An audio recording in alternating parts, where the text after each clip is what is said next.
Chris, we've been working together for a few years now. We worked on a very complex property in Rancho Cordova. Chris, can you tell us a little bit about you and PMI? I represent Project Management Incorporated. We've been in business almost 55 years. We serve the greater Sacramento region. How long have you been doing property management? I started out lower than a day porter. I was technically the sign waiver, which I quickly transitioned into basically a janitorial type person, where I'd make sure that the property was prepared for the day. The vacancies were well cared for. There's nothing that can happen here that you haven't done yourself before. Yeah, we have a philosophy at PMI that upper management needs to be able and willing to do whatever it takes to get the job done. We worked on a very complex property in Rancho Cordova. What did Good Life do in that scenario that was helpful with regard to working in this space? You went above and beyond with your meetings with the local jurisdiction, and I think you were reassuring to the client and those representatives we weren't just going to get the job done, but we were going to get it done safely and with an extra level of care. I love that. The tenants weren't going to be disrupted. They were going to be able to continue to live in their homes. Is that a big deal? It's a very big deal. Why?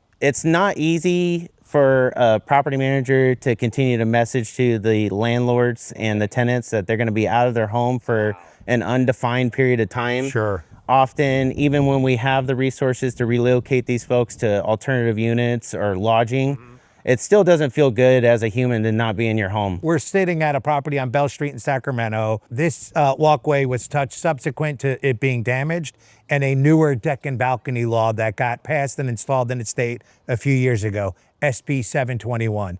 SB721 is a health and safety code where basically inspections have to be done on any exterior elevated element that's more than 6 feet off the ground. You don't necessarily, as the inspecting company, have to identify a scope of work or the engineering.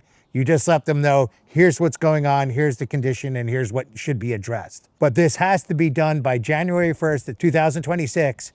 If it is not completed, the local jurisdictions can come out there, they could ask for proof of it being done, and if you don't have it, then they could fine you $100 to $500 a day. It's hard to get insurance certification or insurance to buy in on the property if you haven't done preventative maintenance and gradual replacement over time. Typical experience that some contractors are facing, they have an active code enforcement case and they can't remove the red tag on the property until a building permit gets issued. Yes. They can't get the building permit issued because they haven't properly set that up with the correct foundation, which you guys have mastered. Another important component is, rather than taking the path of least resistance and offering engineering to just rebuild everything, sometimes we re-engineer it, which enables us to value engineer it.